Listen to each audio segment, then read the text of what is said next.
Shalom, ketemu lagi di channel Kristen Cerdas. Hari ini kita belajar khusus tentang apa yang dikenal sekarang sebagai transformasi. Transformasi terjadi di banyak kota, di banyak daerah di seluruh dunia. Transformasi berbicara tentang perubahan besar-besaran di dalam masyarakat, baik kota, bangsa, desa, komunitas lah begitu. Nah, transformasi terjadi ketika gereja-gereja Tuhan, hamba-hamba Tuhan berdoa, bersyafaat, dan melawan kuasa-kuasa gelap, kuasa-kuasa iblis yang menguasai daerah atau masyarakat yang bersangkutan. Nah, ini adalah salah satu buku yang diterbitkan Naviri Gabriel, buku karangan George Otis. Nah, George Otis ini adalah seorang peneliti, seorang hamba Tuhan yang meneliti perubahan-perubahan masyarakat yang terjadi di berbagai kota, di berbagai negara di belahan dunia. Buku ini berjudul Doa Syafaat yang Terarah. Salah satu yang dia teliti adalah perubahan yang terjadi di kota Cali, Kolombia. Perubahan yang besar, pertobatan massal, perubahan masyarakat dari masyarakat yang jahat di kota Cali. Kota Cali dikenal sebagai kota pusat obat bius, narkoba, narkotik. Terjadi perubahan besar setelah gereja-gereja Tuhan berdoa, bersyafaat. Mereka mengadakan pertemuan akbar doa syafaat di sebuah stadion terbesar di sana, dan lewat gerakan doa besar ini terjadi mujizat yang besar. Koran-koran lokal setelah acara doa ini mengatakan bahwa kejahatan turun drastis. Lalu pemerintah di sana tergerak hatinya untuk bertindak tegas melawan narkotika, melawan obat bius, melawan kartel-kartel obat bius, dan menangkap gembong-gembong narkoba. Nah, itulah perubahan yang terjadi di kota Cali. Kota yang menjadi pusat obat bius berubah drastis. Gerakan transformasi di sana tak lepas dari tokoh sentral, salah seorang tokoh yang namanya Pendeta Yulio. Karena Pendeta Yulio ini bersama hamba-hamba Tuhan, mereka lah yang menggerakkan doa-doa syafaat itu. Nah, ini istrinya Ruth yang bersama Pendeta Yulio melayani kota itu dan punya beban untuk menggerakkan gerakan-gerakan doa di kota Cali. Dan itulah kunci kebangunan rohani yang besar di kota Cali, karena Pendeta Yulio selalu mengajarkan bagaimana berdoa. Tetapi apa yang terjadi? Lewat buku ini juga kesaksiannya ditulis bahwa setelah gerakan besar itu terjadi perubahan besar karena doa itu terjadi. Iblis tidak suka. Iblis melakukan serangan balik. Ini anak dari Pendeta Yulio. Nah, ada seorang penjahat yang tiba-tiba tapi berencana. Penjahat itu mengincar Pendeta Yulio. Lalu pembunuh bayaran ini mendekati, sudah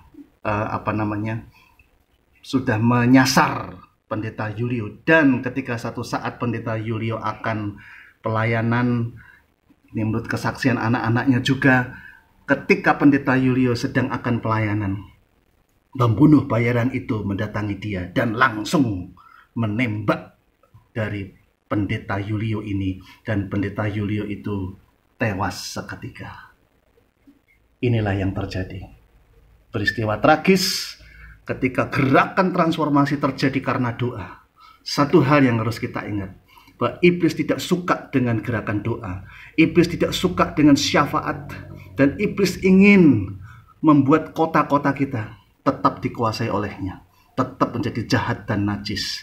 Karena itu para pendoa, jangan takut, tetap terus berdoa. Tetapi kita harus sadar juga bahwa serangan balik itu sungguh-sungguh ada. Pendeta Yulio adalah buktinya. Ketika dia menggerakkan gerakan doa, dan gerakan doa itu berdampak sangat signifikan membawa perubahan. Bukan hanya perubahan masyarakat, tapi perubahan pemerintahan. Maka iblis menyerang balik dia. Dan menurut kesaksian istrinya ini juga, bahwa hal itu sudah disadari sepenuhnya. Ketika kita melayani Tuhan, selalu ada risiko untuk menjadi martir. Tetapi guys, apa yang terjadi? Kematian Pendeta Yulio ternyata menjadi gerakan yang baru. Karena ketika Pendeta Yulio ini Semua pendeta hamba-hamba Tuhan dari berbagai denominasi di gereja-gereja yang beragam di Kota Kali itu ikut melayat semua. Dan bukan hanya melayat, dalam acara pemakaman itu hamba-hamba Tuhan ini menjadi terketuk hatinya dan sadar bahwa mereka harus bersatu dan bergandengan tangan. Peristiwa kematian Yulio menurut George Otis, menjadi momen di mana hamba-hamba Tuhan bersatu bergandeng tangan. Bukan untuk melawan kejahatan dengan kejahatan, tetapi untuk berdoa lebih dahsyat. Tetapi untuk saling melayani satu sama lain lebih dahsyat. Dan apa yang terjadi kemudian? Setelah gereja Tuhan bersatu bergandengan tangan di seluruh Kota Kali itu, gerakan-gerakan yang lebih besar terjadi. Karena di dalam doa dan kesatuan, bahkan firman Tuhan Yesus katakan bahwa jika dua orang sepakat di dunia ini meminta apapun juga permintaan mereka dikabulkan. Nah, ketika gereja Tuhan di Kota Kali bersatu, maka kebangunan rohani yang lebih dahsyat dicatat di dalam buku ini terjadi di Kota Kali. Transformasi berlanjut karena gereja Tuhan bukan hanya berdoa, tapi tahu artinya bersatu, bersehati, bersepakat, dan berdoa. Sehingga dari peristiwa ini, dari peristiwa transformasi yang terjadi di Kota Kali ini, yang perlu kita sadari, yang perlu dievaluasi adalah, George Otis mengatakan, kesatuan tubuh Kristus. Bukan hanya doa, bukan hanya gerakan bersama, tapi kesatuan hamba-hamba Tuhan.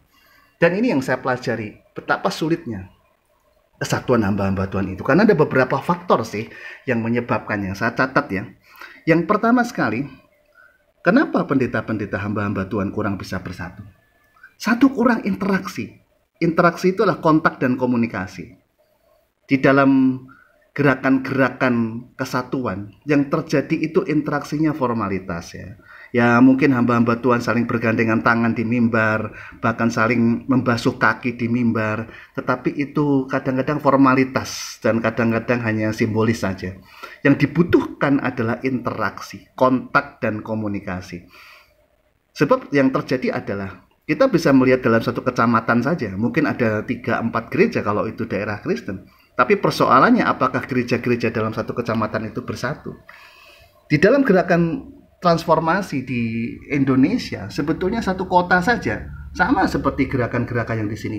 Kita sudah punya jaringan doa, kita sudah ada Full Gospel Businessman Fellowship International, kita sudah ada gerakan LPMI, gerakan mahasiswa, kita sudah ada BAMAK atau BKS atau apa saja. Tetapi prosesnya adalah susah untuk bergandengan tangan dan bersatu. Itu problem yang pertama. Nah, problem yang kedua adalah kurangnya visi bersama. Itu yang jadi masalah. Sebetulnya perbedaan gereja-gereja itu hal yang biasa, dan itu sudah, kalau kita lihat bukunya Ari Tonang misalnya, kita punya bermacam-macam aliran gereja di dalam kekristenan itu. Tidak masalah. Tetapi problemnya adalah bagaimana gereja-gereja yang beragam ini bisa punya visi yang bersama. Karena kan kita Tuhannya sama, Alkitabnya sama, jiwa-jiwa yang kita layani sama, bumi yang kita layani sama. Tapi susahnya kita nggak punya visi yang bersama untuk melayani kota, untuk membawa perubahan kota. Itu yang kedua masalah. Lalu masalah yang ketiga, kita tidak saling belajar. Ya, akan indah sekali. Kita tidak mungkin ya, setiap aliran atau setiap gereja tidak mungkin punya segala sesuatunya.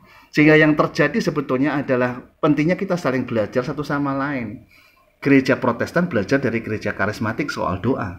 Tapi gereja karismatik mesti belajar dari gereja Protestan kalau bicara pelayanan sosial misalnya. Gereja Injili perlu belajar dari gereja karismatik, sebab kadang-kadang orang Injili anti bahasa roh, anti mujizat. Tapi orang-orang karismatik yang maniak berbahasa roh ini perlu berbahaya sekali jika tidak belajar Alkitab. Jadi kuncinya adalah semua gereja Tuhan saling belajar satu sama lain, sehingga kita saling melengkapi. Itu saja sih. Lalu yang keempat, ini yang menyebabkan gereja Tuhan nggak bersatu, dan itu juga ditulis dalam bukunya George Otis. Pelayanan-pelayanan itu seperti membangun kerajaannya sendiri-sendiri. Ya, sehingga pendeta-pendeta, hamba-hamba Tuhan itu seperti raja-raja kecil yang nomor 5 justru terjadi persaingan tidak sehat. Kita sudah tahu sejak bertahun-tahun yang lalu apa namanya rebutan domba, apa yang namanya gereja besar melibas gereja kecil, apa yang namanya persaingan tidak sehat antar gereja karena perbedaan denominasi, perbedaan organisasi. Itulah yang terjadi. Dan semua itu yang terjadi ini bahkan sampai ketika kita dipaksa untuk take down, kita dipaksa untuk lockdown, tidak bisa ke gereja. Sepertinya kita kurang mengevaluasi hari ini. Kita kurang evaluasi. Padahal ini masalah kita yang paling besar. Kita susah bersatu karena kita membangun kerajaan pelayanan sendiri-sendiri. Kita tidak bergandengan tangan karena kita tidak saling belajar. Kita tidak punya visi bersama. Kita tidak bisa berinteraksi. Bahkan kita bersaing antar hamba Tuhan, antar pelayanan. Pelayanan dikerjakan seperti sebuah industri, seperti sebuah bisnis. Sehingga persaingan antar pelayanan itu saling merebut pasar. Itulah yang terjadi. Nah, kita belajar dari kematian Julio ini. Pendeta Julio ini. Kematian hamba Tuhan itu membuat hamba-hamba Tuhan, jemaat umat sadar bahwa gereja adalah satu tubuh Kristus. Itulah yang terjadi dan itu ya yang Tuhan kehendaki. Nah, kita tidak perlu menunggu ada tragedi. Kita sadar bahwa Tuhan mengendaki dan Tuhan sudah berdoa sekian lama supaya gereja Tuhan bersatu. Ayo kita bersatu. Kita bersatu untuk berdoa, melayani bersama, bersatu bukan untuk membuat kejahatan, bersatu bukan untuk menghancurkan lawan-lawan kita, bukan. Musuh kita bukan manusia, musuh kita bukan agama lain, musuh kita adalah iblis. Sehingga ketika gereja Tuhan bersatu bergandengan tangan, bersatu untuk mengampuni masyarakat, bersatu untuk berdoa, dan itulah kunci transformasi. Dan itu pula yang dicatat, transformasi yang terjadi di banyak daerah di seluruh dunia.